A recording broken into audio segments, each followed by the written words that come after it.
Good evening. Welcome to the City of Sugar Land City Council meeting for Tuesday, April 18th. A little bit about our agenda tonight. In a minute, I'm going to call down Councilmember Watley, and she's going to lead us in the invocation. And then I'm going to call down our special guests tonight, who are our honorees, and they and Councilmember Watley are going to lead us in the pledge of the nation's flag and the Texas flag. And then following that, I'm going to get Jennifer Williams to come down and introduce the awards that we're going to give to the Volunteers of the Year. So at this time, Suzanne, could you come down and lead us in the invocation?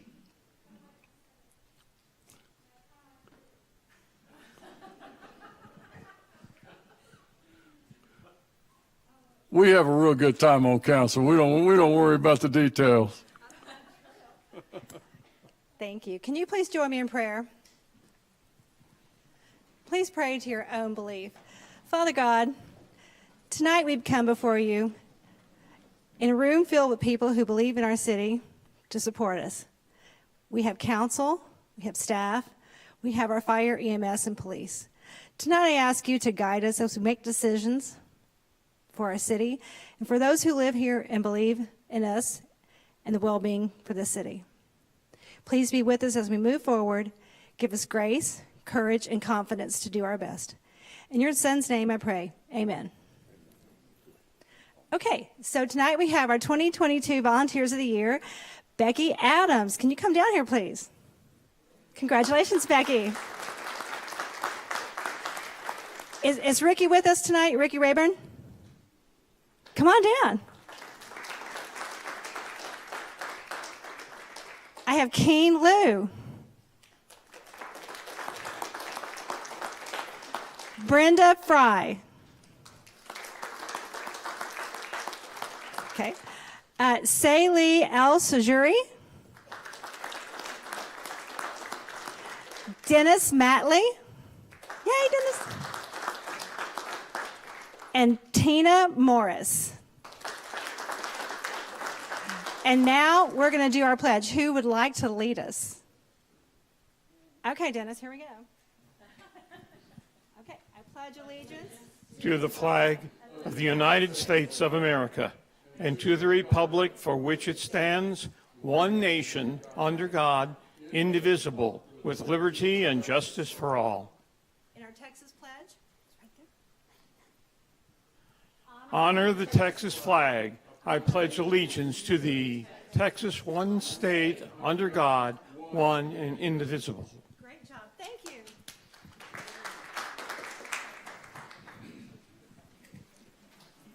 And now I'm going to bring down Miss Jennifer Brown. Turn this thing on. Jennifer Williams, sorry. Jennifer Williams to introduce the topic for us and introduce the different departments that our Volunteers of the Year are with. Jennifer? Thank you, Mayor. This week we're celebrating our National Volunteer Week. We truly value each and every person that's standing up here today. This special group of honored volunteers have collectively contributed over 1,600 hours to the city this past year. This personal contribution of time from each of them equals nearly $500,000 in-kind donations. So even though we are able to quantify that with service in terms of a dollar amount, what you all give back to the Sugar Land community is priceless. So with that, we thank you so very much. And the mayor and the council all thank you immensely for your contributions to our city.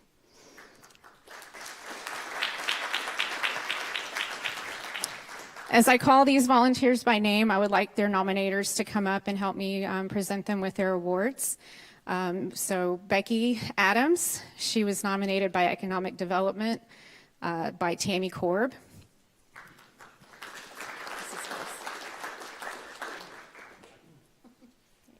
Thank you.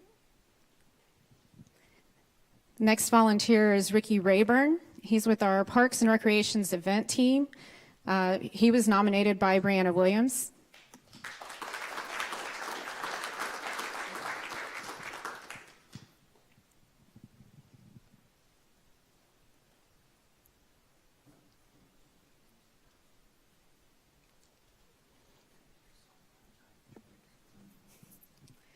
Our next volunteer is Keen Liu. Keen was nominated by Fong Lin Du with the Parks Development.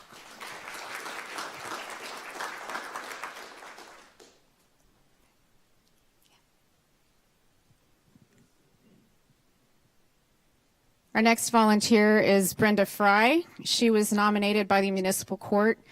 She had two nominators, Kendra Beverly and Jennifer Melendez.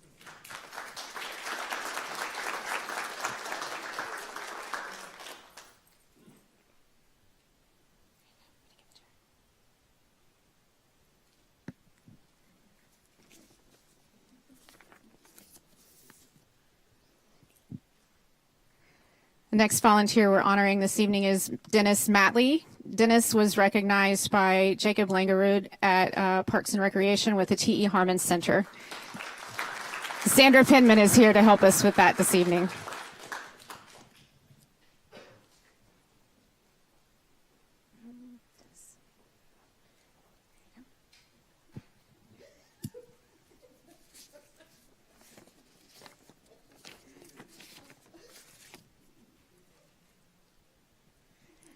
Our next volunteer is Saili El-Sharoji. She was nominated by our planning department, Eleanor Hibbs.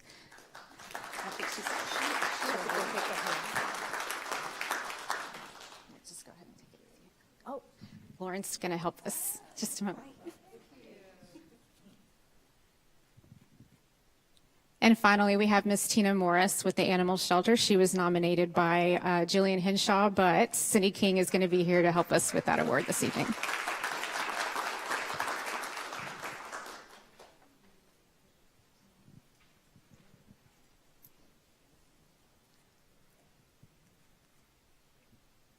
Thank you all very much.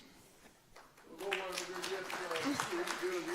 more picture if I get all y'all stand forward, 4 steps.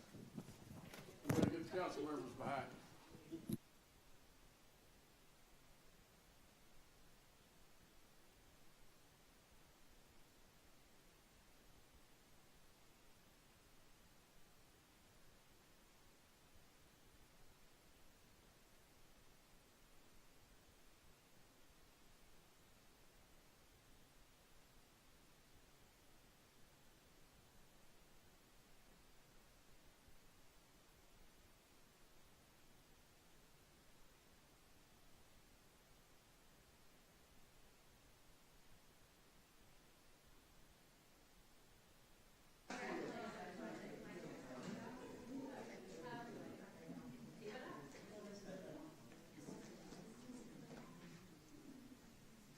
So Jennifer gave you some of the facts. Over 16,000 volunteer hours since 2007. In-kind donations, a little over $500,000. 500 volunteers. That's pretty extraordinary. Thanks to all of you.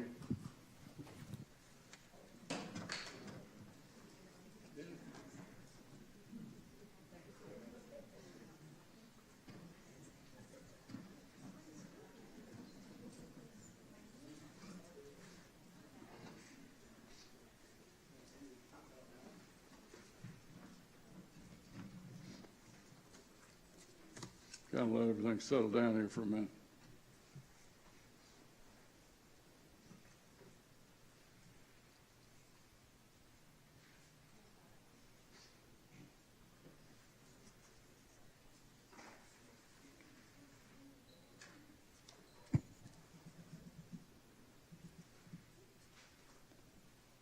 We're going to move on now to public comment.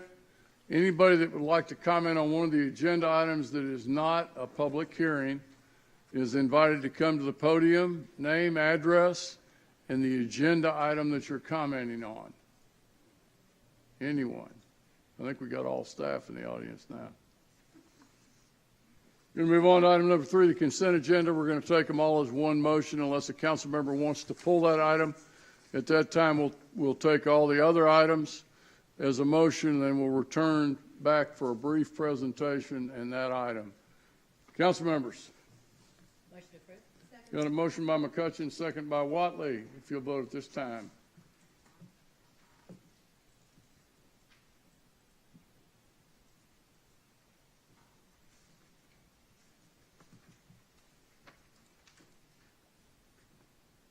And it passes 6-0 with, we've got a council member absent. Thank you, council members. Item number 4, public hearings. 4A, public hearing. Receive and hear all persons desiring to be heard on the proposed amendments to the Development Code for Chapter 2, Article 2, zoning districts and land uses, establishing an alcoholic beverage on-premise overlay district and proposed rezoning for the existing First Colony Mall development located at 16535, 16529, 16511, 16517 Southwest Freeway. First consideration of an action on City of Sugar Land ordinance number 2304. An ordinance of the City Council of the City of Sugar Land, Texas, amending the Sugar Land Development Code by creating new and amending existing development regulations for the alcoholic beverage on-premise overlay district by amending Chapter 2, Section 251, 291, adding new sections 2162 through 2169, providing for a change of zoning from general business district to general business district alcoholic beverage on-premise overlay district for the First Colony Mall, repealing all ordinances or parts of ordinances in conflict hereof, and providing an effective date. And can you believe I got through that I'm impressed. without stammering? I'm impressed. We've got our presenter tonight is going to be introduced. Yes, sir. Because she's new, Yes, sir. Miss Jessica Eccles. Eccles, yes, sir. Yeah. Yes. So this is the newest member of our team, Jessica Eccles. She is joining us from the Atlanta, Georgia area. So we welcome her to Texas and welcome her to City Council. Welcome. Thank you. Okay, so to provide kind of an overview for this item, I've included the definition for overlay district, since this would be the first overlay district in the city.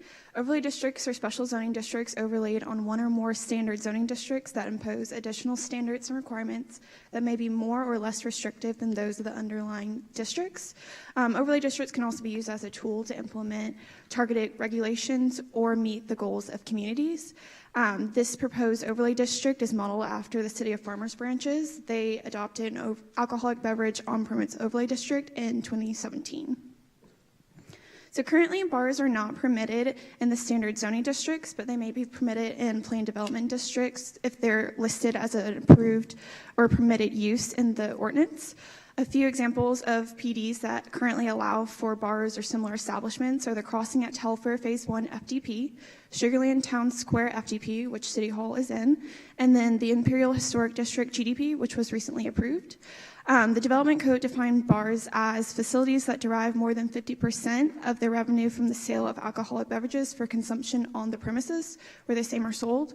While the Development Code identifies bars and defines that, it's not limited to bars. It's any establishment that derives more than 50% of their revenue from the sale of alcoholic beverages. So that includes cocktail lounges, tap rooms, wine bars. All of those will be defined under bar. Good evening, everybody. Jessica Hubble, Economic Development. I was going to provide some background on this information, just to provide some context to the discussion. So as most of you know, First Colony Mall, owned by Brookfield Properties, has had a presence in Sugar Land for over 25 years. We've had a long-standing public and private partnership with them and have collaborated on many improvement projects. Some of those, in 2006, the city entered into a 10-year mall expansion development agreement for construction of the Lifestyle Center. This is the 3-block outdoor plaza located on the northeast side.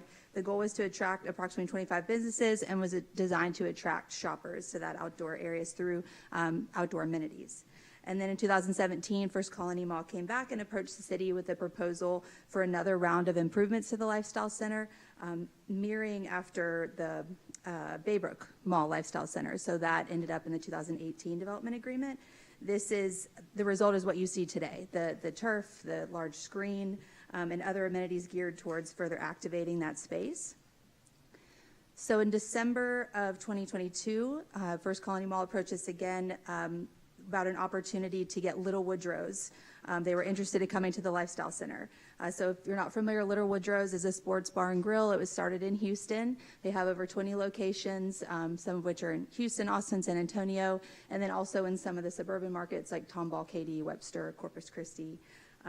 when it first started, it was 21 and up, but it has changed into kind of a suburban model where they do allow families to a certain point and then go 21 and up at night. And that is what the envisioned model would be for this location, because they would be integrating into a suburban market. They're modeling after a location that's in Bee Cave, Texas. It's outside Austin, and it's adjacent to an outdoor mall, the Hill Country Galleria. So the proposed location is where Breaker's Korean Barbecue currently is, and then they would also take down a third of the lawn. So the goal would be to activate that outdoor space, which is a key component to their business model, and they would activate it with live music, yard games, and more. And so the goal is to provide that anchor to our lifestyle center, which we've been needing to generate that traffic that would stay for longer periods of time, and then in hopes increase the revenues that are spent out there. And when staff was approached with this opportunity because of the restriction of bars in the mall, we did take this to the Economic Development Committee, and we did receive support on finding an appropriate recommendation. So I'll pitch it back to Jessica to talk about that recommendation. So the proposed changes to the development code include amending where bars are permitted in the land use matrix. A screenshot of what that change will look like is included in the slide. And then also adding the overlay district table to section 2-51, and then creating a Part 8 in Chapter 2, Article 2. And then the proposed rezoning is a First Colony Mall from General Business District B2 to General Business District B2, alcoholic beverage on-premise overlay district, ABOP, which would be the abbreviation. As you can see on the map on the right, this is what it would look like on the land use map. It would still have the standard zoning district underneath. It would still have the B2 zoning district. It would just have the alcoholic beverage on-premise overlay district overlaid on top of it, and it would just allow for the use of bars to be permitted within that boundary. So kind of using the land use plan as guidance, the land use plan identifies 10 goals and then policies to achieve each of those goals. And we felt that Goal 5 aligned most with this proposal. Goal 5 is amenities for all. Sugar Land will have amenities in appropriate locations that make it a prominent place to live and work and is attractive to visitors and tourists. And then the policy 5A is to locate destination retail, entertainment, sports, and cultural arts in appropriate places to maintain quality of life for residents. And it says that appropriate locations are restricted to the regional activity centers or RACs. And First Colony Mall is actually located within the Sugar Land Town Center Regional Activity Center, as you can see on the image on the right. It's kind of hard to see, but the dashed lines are the Sugar Land Town Center rack, and then the red line is the First Colony Mall property and the proposed overlay boundary. The Sugar Land Town Center rack is envisioned to be a retail and office destination with residential and entertainment as supporting uses. And the land use plan identifies entertainment as restaurants, bars, movie theaters, bowling, and city-owned entertainment venues. So staff believes that this would be an appropriate location for this overlay district and for it to be placed on this property because it does align with the land use plan. So the Planning and Zoning Commission held a public hearing last week on April 11th.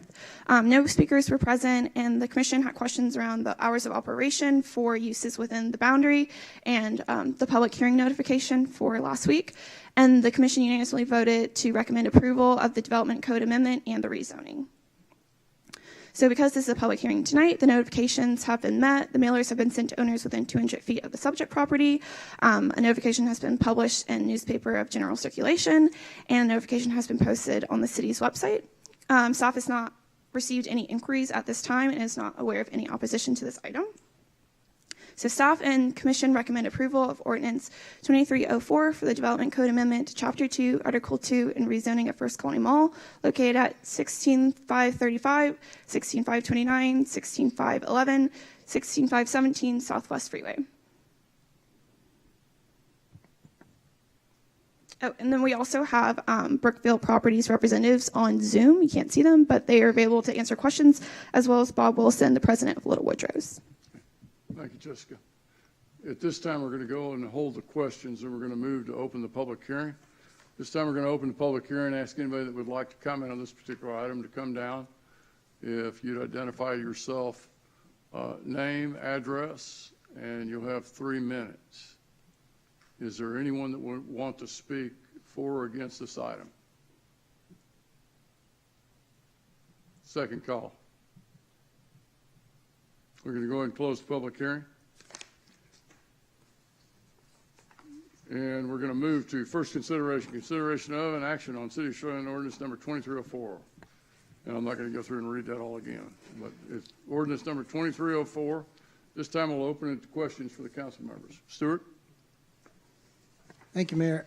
As this addition goes to further my case that District 3 is the #1 district in the entire city, I move to approve. Got a motion by Jacobson. That was weak, Stuart. That was very weak. Do I have a second? Got a second by Lane. I've got a question from Councilmember Watley. Thank you. First of all, I think this is awesome. I wish it was in my district, but congratulations. But my question is, I actually had someone ask me this because we are, and I want to clarify for that sake, this is basically allowing us to put bars in this area. It is not allowing us to walk around with alcohol in this area. No, that would be an open container. Okay. Yeah, no, this is just for on-premise at the bars or any establishment for on-premise consumption. Thank Not you for off-premise. clarifying. Yeah. That's her name. Thank you. We got a motion. We got a second. If you vote at this time, please.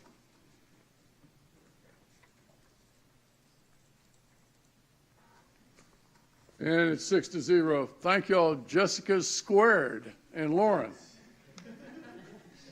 6-0 vote. Item number 5, donations. 5A, consideration of an action on acceptance of monetary donations in the amount of $17,154.36 for the City of Sugar Land Animal Services and future shelter construction costs.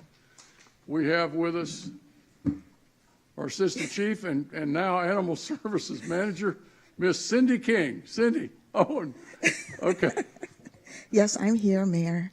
Keisha Seals, Assistant Director of Environmental and Neighborhood Services.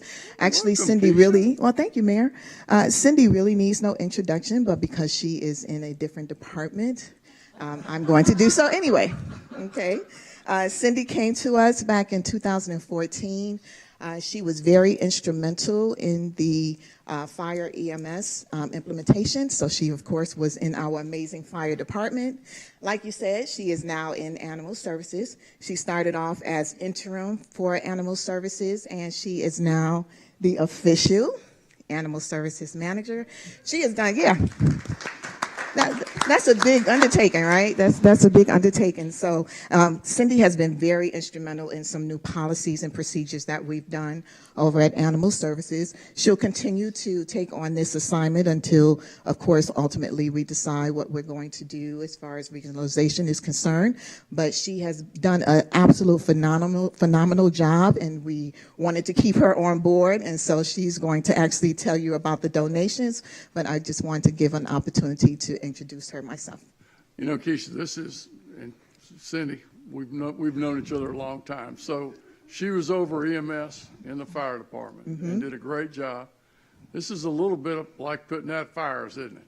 I mean, when you're in the Animal Services Department, given the overpopulation, all the things going on across the United States, God, I think this will be a great challenge for you. We look forward to you doing it.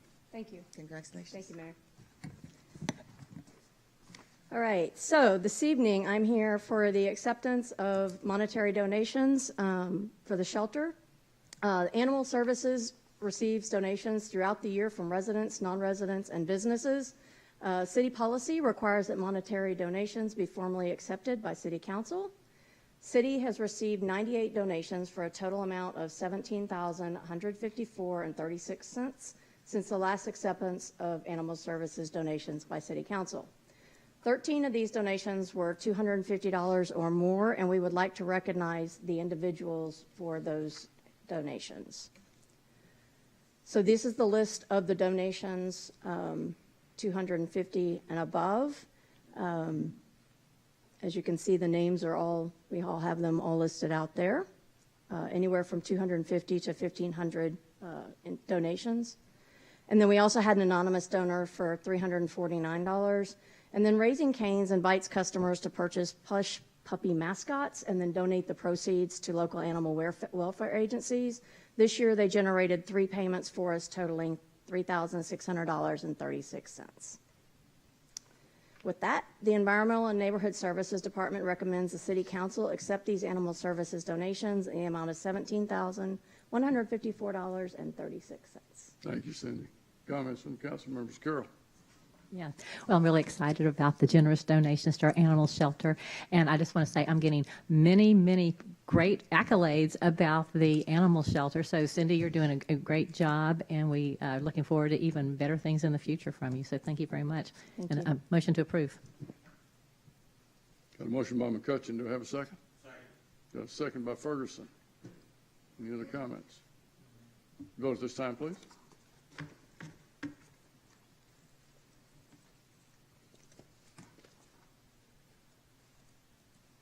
And it passes 6-0. Thank you, council members.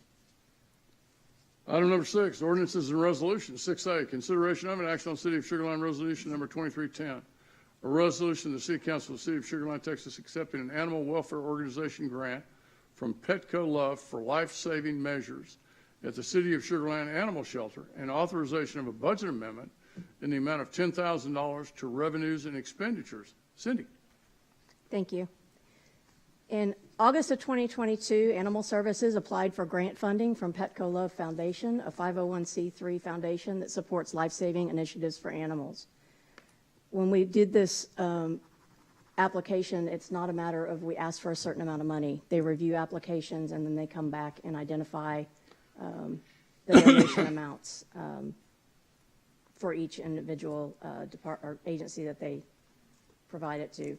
Petco Love Foundation is a national nonprofit leading change for pets by harnessing the power of love to make communities and pets' families closer, stronger, and healthier. Since its founding in '99, Petco Love has invested $350 million in adoption and other life-saving efforts. On March 28th, we were notified that we were awarded a $10,000 grant. This will help support our in-house heartworm treatment and expand our microchipping of pets. Animal Services was awarded the $10,000 for life-saving initiatives. So our recommendation is the Environmental and Neighborhood Services Department recommends City Council accept the Petco Love Grant Award in the amount of $10,000. Council members, questions? Do you have a motion? Got a motion by Jacobson, second by Ferguson. If you'll vote at this time, please.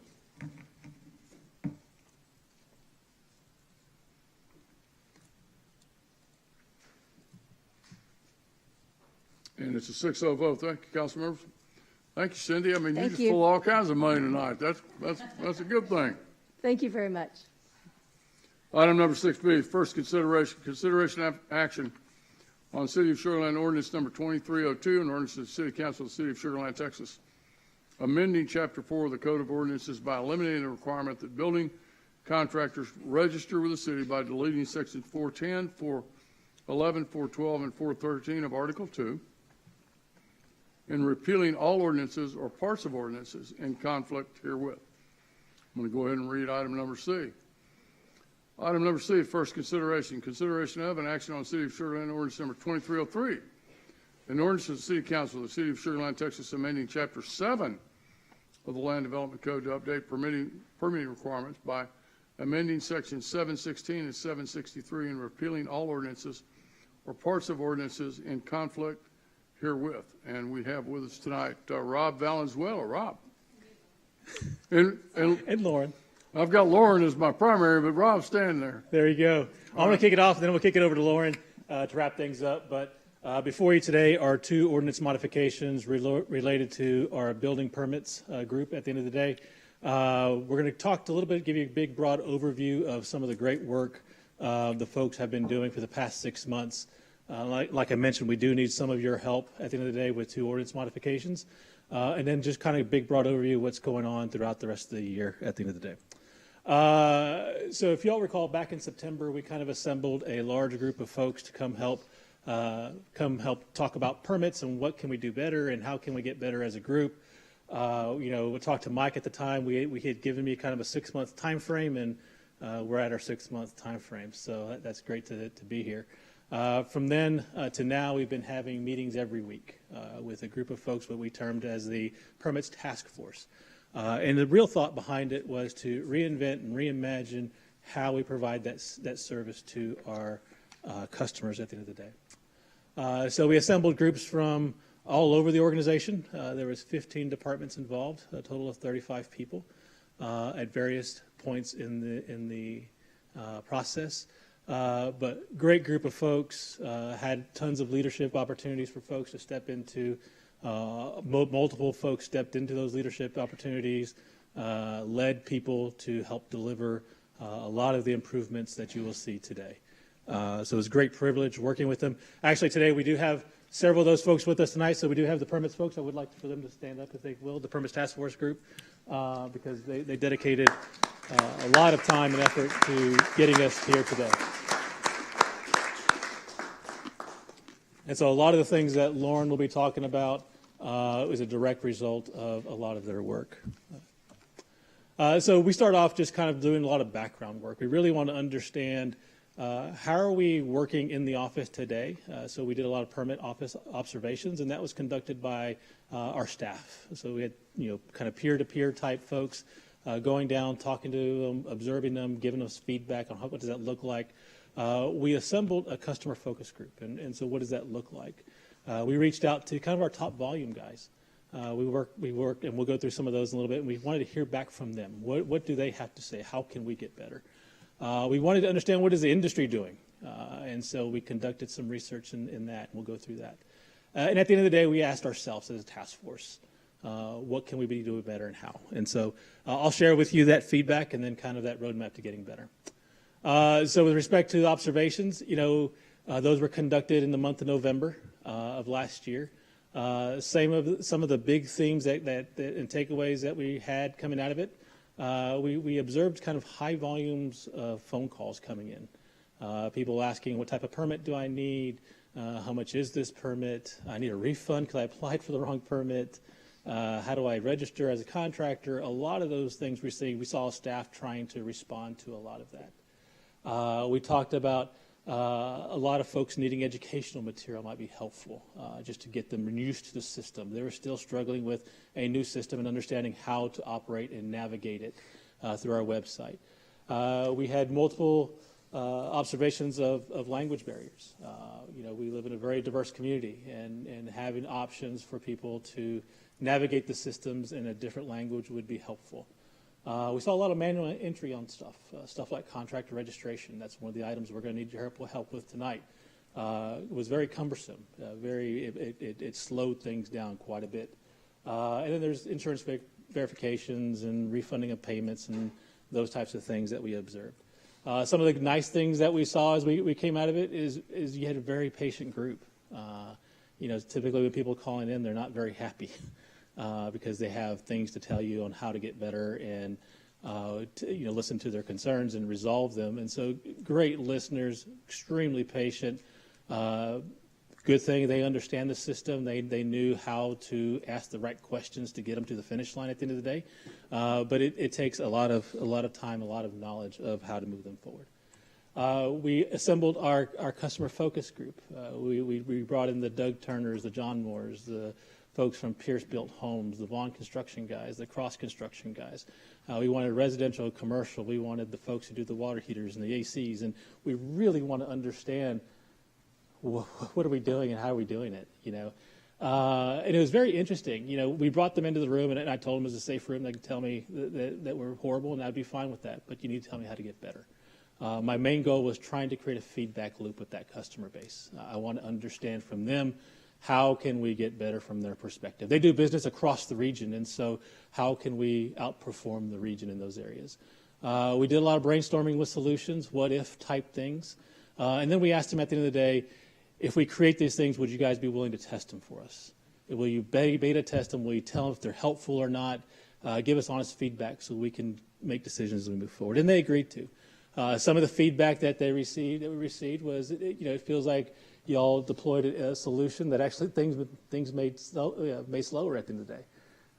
They used to be able to walk in and get a permit, and now they got to do it online. And versus getting it over the counter, now it takes them 3 to 5 days to get it. Why can't it be faster? It's kind of hard to find things on y'all's website. There's a lot of tabs that we got to thumb through. How can we better simplify those things? Navigating the software isn't a problem was one of the concerns, but it was the acceptance and the approval. So going through the registration, getting approval there, or going through the permitting process and getting approval through there. A ton of them love the inspectors and our permit staff. They know exactly who to call to get their issues resolved, which is good and bad because hopefully you would mitigate those issues where they wouldn't have to worry about, I got to call this person to resolve that problem type of thing. They believe inspectors, the inspection side, because we wanted to gain some insight to the inspection side as well, not just the permit side. They were very fair. One of the thoughts we had tossed around was trying to create some consistency amongst the group. We have the answers to the exam, if you will, in the form of checklist, and can we develop those to help with the consistency side of things? They thought that would be extremely helpful as we move forward. We also tossed around kind of a virtual inspection side, whether that be helpful, and we had some feedback on that as well from contractors and when it would be helpful and when it wouldn't type of stuff. And so we gained some really good feedback as we went through. And then we went and talked to several folks within the region across the state rather. We identified approximately 24 cities that we could call and talk about kind of their permit inspections and building inspections, if you will, permitting side rather. We did it in the month of November, and it's always kind of hit and miss it. I mean, in December rather. Because of the holidays. And so we had about a 40% response rate, which is still not bad. We were really looking at some of their operation type questions, their user experience. Did they have any performance indicators that they typically measured? Because I would want to understand how we perform against theirs. We looked at their websites from what's available to the public and those types of things. At the end of the day, we were able to set up 2 tours, one with the City of Houston's Permitting Center. We did hear some good things in our focus group from them, so we wanted to go see what that was about. And then we also took a trip to Pearland and visited their permitting center. We interviewed their staff, and so they're getting another opportunity for us to understand kind of from their perspective what did it look like from customer services and best practices and those types of things as we move forward. And then we came back to ourselves and said, okay, guys, we've talked to our external customers, we've talked to industry folks. As a group, what do we stand for, and what are our goals? Are we willing to just scrap everything and start from scratch and reimagine how we want to do it? Understand it's going to upset the apple cart a little bit, but do we want to do those types of things? Why does it matter to folks what we do? The building inspections, the permitting side, why does that matter? And if we've succeeded, how would we be different? Which before we got everybody into the room, I think we spent probably 2 months locked in the room together, really talking through those questions and giving those some serious thought as to what this thing could look like as we move forward. And so basically about that time, we were rolling out the city's vision and drafting the city's vision, and so that was a perfect time for us to get in alignment with it at the end of the day. And so our city's vision is trailblazers, relentless in our pursuit of good so that our residents and businesses, employees can enjoy a life better than they can imagine. But we wanted to dive down deeper, and what does that mean to development services at the end of the day? With a mission of building Sugar Land today for an extraordinary tomorrow. And our vision is what we do has a positive impact on people's livelihoods. By being the industry leader in development services, we exceed expectations and are resilient for the future. And so it really speaks to those type of things that we want to be doing, which was the next step was what are the goals of that? How do we achieve that? And so we came up with 5 goals, and then we came up with strategies underneath all these. But from a 5-goal standpoint, customer service was one of our main goals. We want a development services group that is learning and growing, one that is predictable, deliberate, and transparent. One that leverages technology and mobile technology, and one that protects life. And so when you kind of put them all in order, this is kind of where they look like. And so the reboot of the program is focused around these goals, the things that we do, and in the future as new technology and new best practices get developed, they will fit into these areas. So now that we have a revised mission, got our goals, the next items were to develop our strategies, which are those actual implementable things, if you will, and that starts to build the accountability side as well as setting us up for continuous improvement. So with that, I'll turn it over to Lauren, and she'll take you the rest of the way through. Thanks, Rob. Welcome, Lauren. Yes, thank you. Thanks, Rob. So I'm going to talk about what we did. And all the great work we did. And I've got several slides, and I hope you'll indulge us and bear with us because we have a lot of great stuff to share. 33 projects, and those are, not just somebody sitting in a room pushing a button and clicking. Those are weeks and months and days together, downstairs in the Brazos room or different rooms, configuring our workflows and going through the software and reconfiguring it and then testing it and then reconfiguring it again and making those decisions. And so 33 is really, really commendable, and we're really proud of it.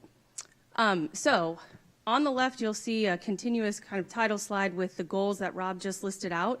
And so each goal kind of has several projects that we implemented, and I'm going to run through those.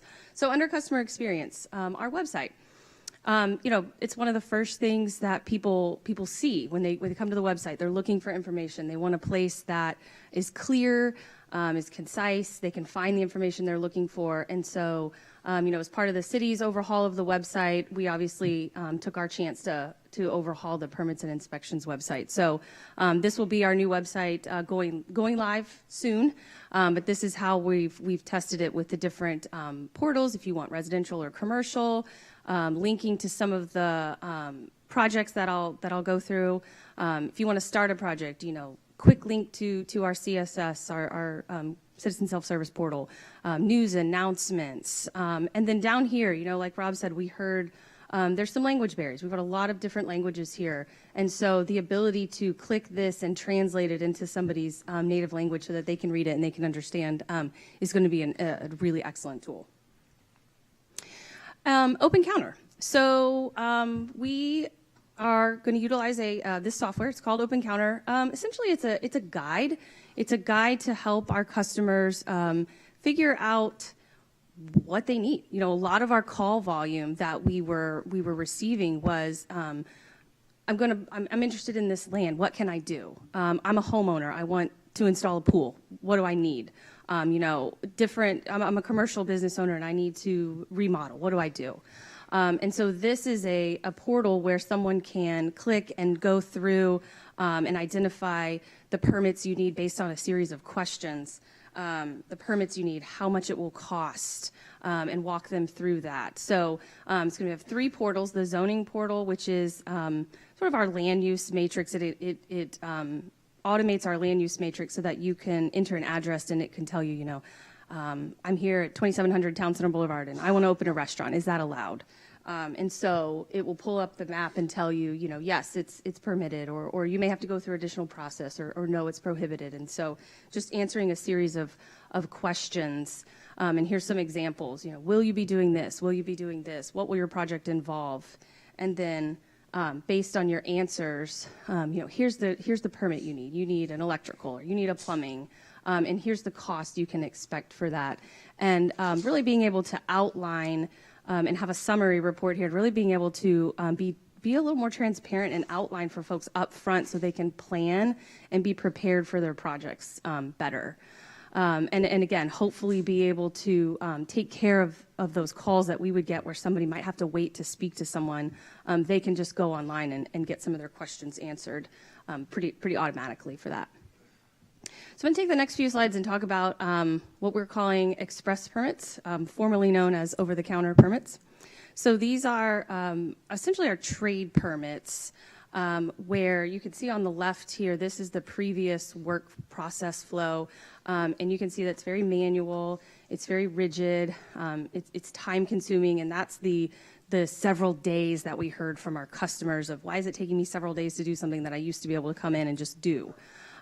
So, we took a look at this and we thought, how can we, break down this manual, rigid process and make it to where it's apply, pay, get your permit and schedule, and just very streamline it and make it extremely efficient in that nature. So, part of being able to do that is a process that our IT department helped us develop called essentially robotic process automation.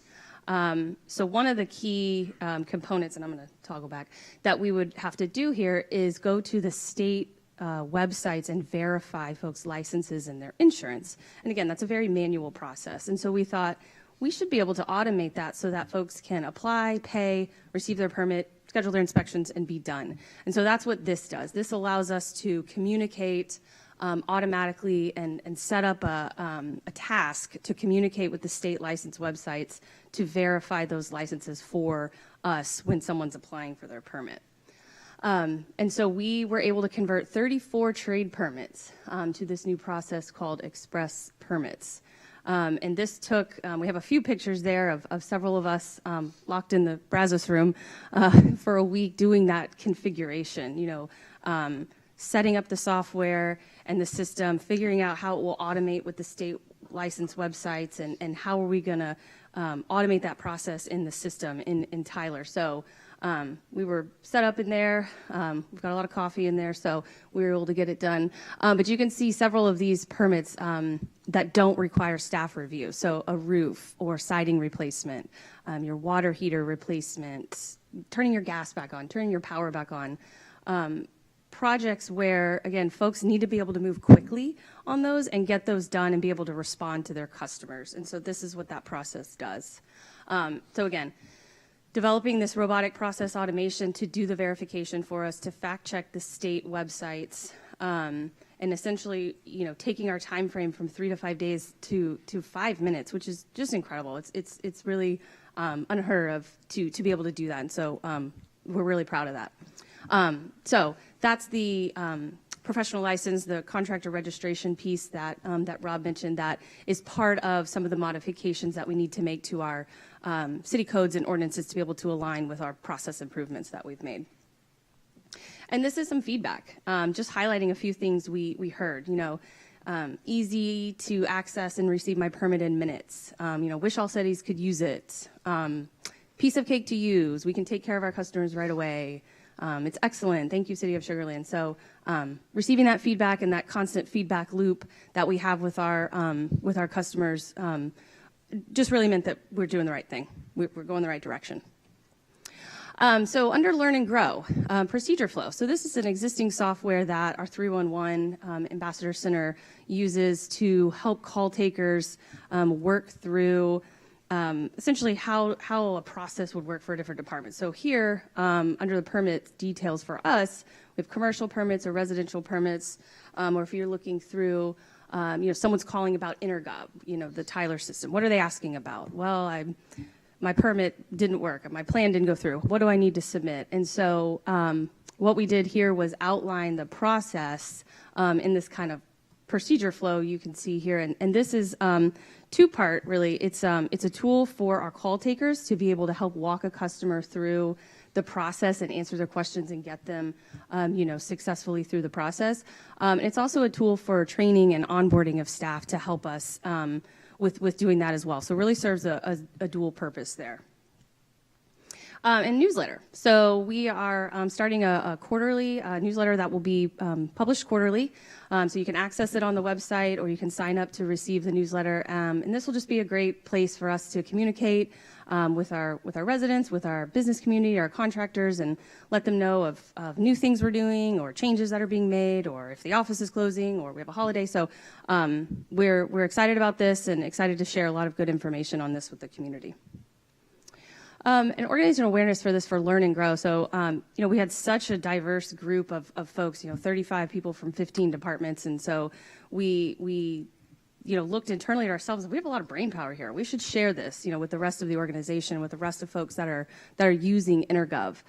So we sent out and deployed a group from the task force to go out to the different departments and, help them identify their needs, evaluate their current processes, and see where they could have improvements and efficiencies, and collaborate with them to implement process improvements. So really trying to take this holistically to the organization, not just for permits and inspections.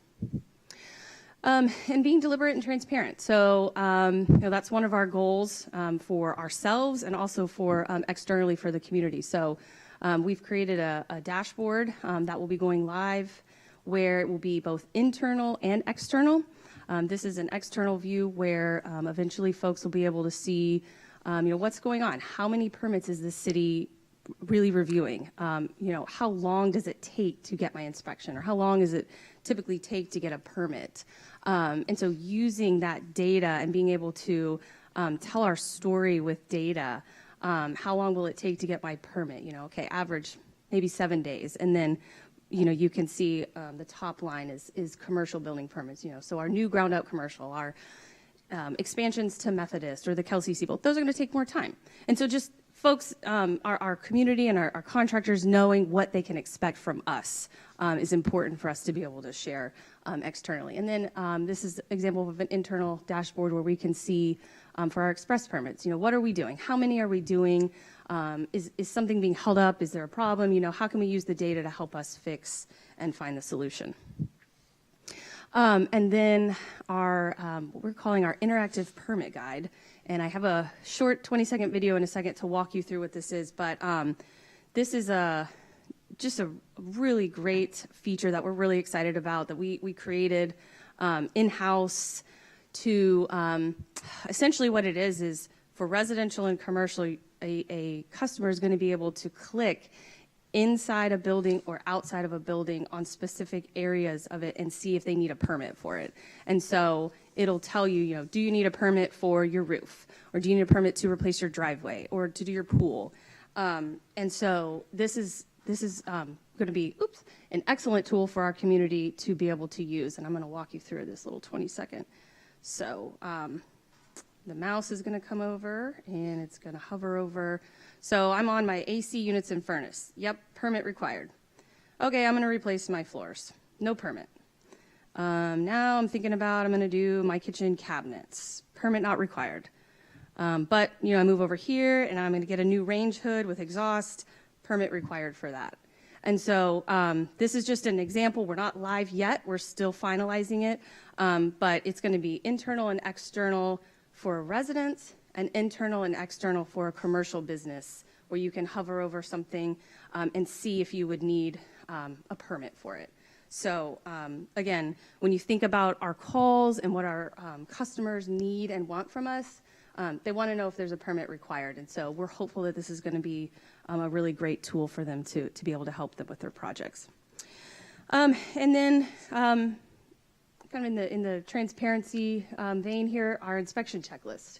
And so this is a checklist that we created for our inspectors so they can be out in the field and they can, you know, field verify compliance on what they're looking for in inspections. And then ultimately, externally, a customer can see, you know, from a checklist standpoint, why did I fail? And what happened and what do I need to do? And have that kind of direct communication there. And protect life and safety. Another one of our second to last goal, I think. So the inspector tracker, that was one thing we also heard from our focus groups is we want to be able to know where our inspector are. So we're in a world of Amazons and, you know, tracking our Domino's pizza when it's made and knowing where it is. And so we thought, why shouldn't we be able to do that? You know, why shouldn't we be able to tell our residents and our contractors where their inspector is? So you will be able to access that from the website. And then you will also be able to access it from a permit. This is an example of one of our approved building permits.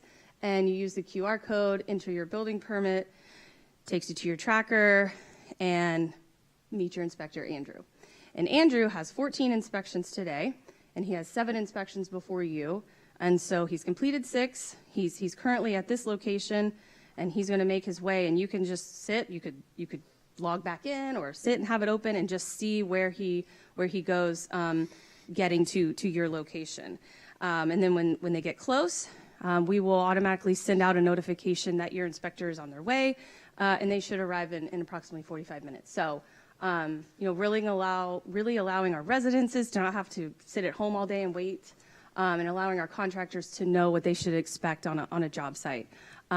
So we're really excited about this as well. And then virtual inspections. So those are happening. They started happening a little more during COVID. And so we thought, you know, why not? Why not offer that as a service for somebody who's doing a simple installation of say, a water heater? And a customer signs up, they get their text message, they click the link and go to this page, if you will, where they start interacting with the inspector. And so this has access to a camera and to a microphone. It has zooming and a flashlight if you need to zoom in on an area. And then it gives the inspector an ability to mark it up. And so what they can do, for example, is, circles, water heater, this area and pointing to, what were we looking at? What was the problem? And then be able to write that in there and output and spit out a report for them that they can have right away, just telling them what they need to do. Did they pass? Did they fail? What's going on. So just another way that we could better serve the needs of our community. And then updating our building codes. We are doing some code amendments, some minor code amendments this evening, but holistically, we will be coming back to the council late summer, hopefully. We are actively working on updating our codes from the 2015 international codes to be on the 2021 code cycle.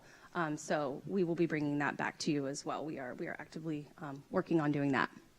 And then our final goal is the leveraging existing technology. Can't do a lot of these things without technology. And then, we wanted to be able to use the data, like I said, to help us make decisions and to drive our process improvements and what we're doing and be able to make those informed decisions based on the data. And so this is a dashboard, a Tyler product called Tyler Hub, where we can use to kind of holistically look at what's happening in the department. So, how many inspections are happening, how many permits are on hold and why, how many are out for resubmittal, what's in review. And then this is also a tool that economic development's been able to use to track their Great Homes projects. And so that's been really excellent for them as well. So again, just utilizing our technology that we have to help us make better and informed decisions. And this goes back to the automation. A lot of our system and our software works with these automations that we've set up, and the key example is the express permits. So, again, where we would have a staff, manual process in doing this verification, we were able to set up the automation to where the system talks to the state websites and verifies the license. So giving us that ability to streamline that 5-day process to 5 minutes. So again, just kind of wrapping up the technology, we have to be able to have the technology to be mobile, to be out in the field, to let our staff be able to do these things, to have our dashboards, working with IT to get Tyler support and, where are their upgrades, what do we need from them, and then ultimately just doing those process flow and those workflow updates. And so before we move into action on the ordinances, just wrapping up here with some of our upcoming items. We finished those 33 projects, but we are not done. We are not done with this effort, and we're not done with continuing our process improvement and our ongoing improvement. So customer feedback loops and public education campaigns. So this will be a continued dialogue, as Rob mentioned, with our contractor group, our focus groups, setting up surveys, some work with the Zen City and how we can bring that into it, staff training and certifications, obviously ensuring our inspectors are fully trained, but also our permit staff and making that an ongoing effort as well. We will be doing some things this spring and summer, updating the solicitor's permit, looking at more automations for our reinspection fees and our transaction limits in our system, finalizing contingency plans, and that's about really being able to recover and respond if the system were to go down. It happens, software's not foolproof, and so how do we still maintain those service levels and recover if the system goes down? And then looking at, on the heels of the work that's being done with the facilities master plan update, how do we relook at the way we're serving our customers? And it looks different now in this, the post-COVID environment, but also the rollout of InterGov and having that more online presence. So how can we reconfigure our space when you go in the permits in the Treasury office down here on the first floor to better serve our customers and better work for the staff. Then again, updating the building codes and anticipate bringing that forward, as well as some fee updates as well. And so with that, I just think I have 2 slides left just to go through what our ask is this evening and what the ask is from the council on the 2 ordinances. So they are city-initiated code amendments that are resulting from not only the launch of our software and moving from our current codes talking about, a paper process and bringing in payment to the online digital, so just modernizing that, but then aligning with the work of our task force, and in response to the improvements that we made, issuing the permits immediately at completion, scheduling those inspections immediately. So a lot of it relates to the express permits, and modifying that professional license registration process, so that we are automatically certifying the insurance requirements from the state and utilizing our existing software to communicate with those agencies and verify that the trade permits are holding their licenses, they're valid, and that they have a valid license to perform that permit work here in the city. And that's what we have. And so that's our ask this evening, that we that council would approve both of the ordinance requests this evening. And obviously, we have a lot of staff here that's happy to talk with you and answer any questions you have. So thank you very much. Wow, you guys have been busy.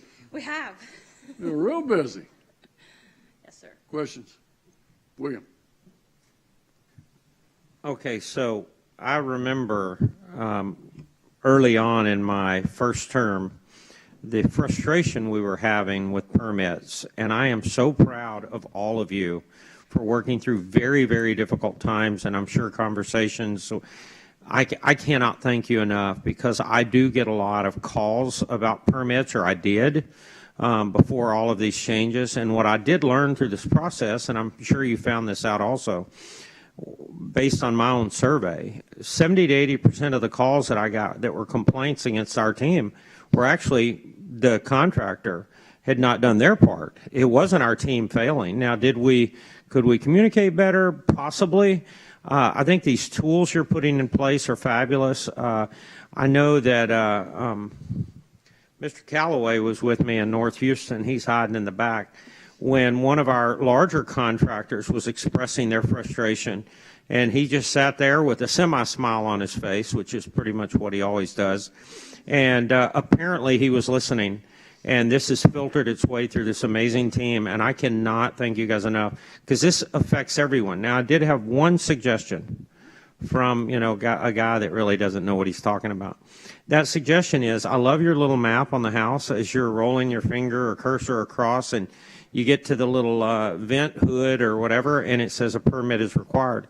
Sometimes, if you could put permit is required, safety issue, or maybe the driveway, permit is required, durability issue, something really simple, because people will go, I just don't know why I have to have a permit for that. Well, ma'am, they're connecting natural gas to your home. It's probably a safety issue. I know it sounds elementary to some of you, but the reality is that's not an uncommon statement or question. But thank you so much. Thank you. Carol. Well, congratulations to the task force on an outstanding job. This is really impressive. Yeah, and I just wanted one clarification on section 7-63, item C, that you wanted to add for an irrigation inspection to be performed, and it goes on for several lines. So this is strictly City of Sugar Land inspector coming out to inspect something, a permit. It's not a contractor coming out to inspect a resident's existing irrigation. This is brand new installation, right, for C? This is, so irrigation permits don't require review. And so the review is essentially when our inspector goes out and makes sure it complies with the plans that they provided. The license is for the, I think TDL, or the plumbing, or TDLR, I think, is the license for the permit holder. So the trade permit holder who has to have the license to be able to perform the work. Landscape architect.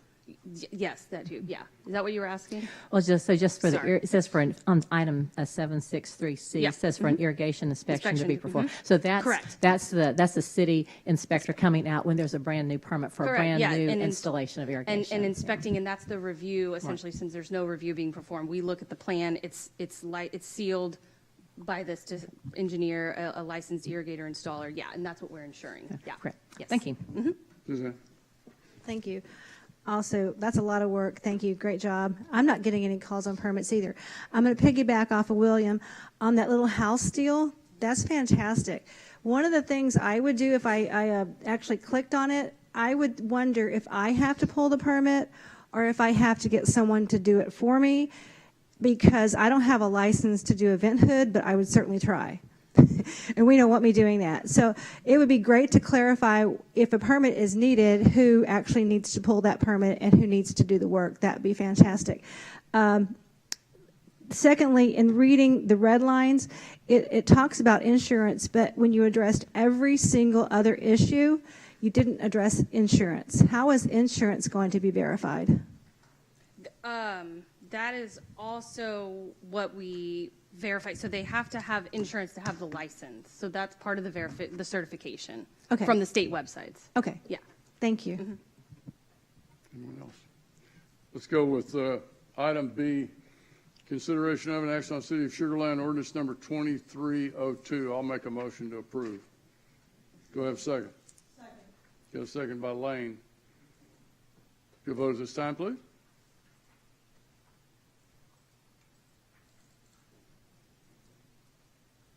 And it's a 6-0 vote. Thank you, council members. Now let's go with item number C. Motion approved.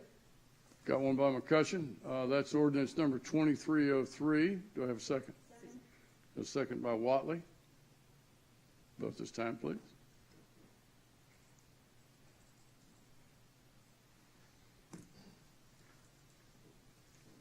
And that's a 6-0 vote. Thank you, council members. Item number 7, City Council City Manager reports. Item A, the City Council member reports. Suzanne, let's start with you. I knew you were going to do that. I wanted to talk about Abigail's Place. We had Abigail's Place Saturday night. It was a fantastic event. My dear husband is the president of that group, and he's worked so hard to make it successful. And I had the pleasure of having Carol join me, and that group did a great job supporting women who are displaced, women who have children who are displaced, offering them homes and successful tools for being successful in life after they've been displaced. So congratulations, Abigail's Place. Congratulations, Brad Watley. Carol. Well, Suzanne Nishad and I attended the largest interfaith iftar in Fort Bend County at the Marriott. And then the Brazos River ribbon cutting was recently, and we had a pavilion, playground equipment, grills, and all sorts of walking trails that we cut the ribbon for. And I just want to congratulate staff on a great job. And I heard that over the weekend, this whole area was just packed with families out enjoying the beautiful weather and all the new amenities there. So this has really activated that site. William. Yes, sir. I want to piggyback on what Carol just said. I believe the probably best ribbon cutting ceremony of all times was April the 11th, which is not only my birthday, but it would be the day that I was a part of that ribbon cutting with Carol at the Brazos River Park. We had a great time, and I can already tell the community loves it. The kids have found a way to test their life skills on our hammocks. I don't know how they ever got the idea, but there's a lot of boys involved over there, so that's always entertaining.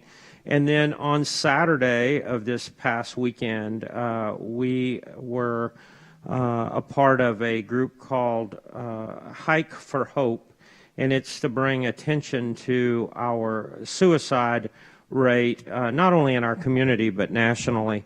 And it was an absolute fabulous turnout, of which, I don't mind saying, Stuart did a fabulous job introducing the program on Saturday. So thank you, Mayor.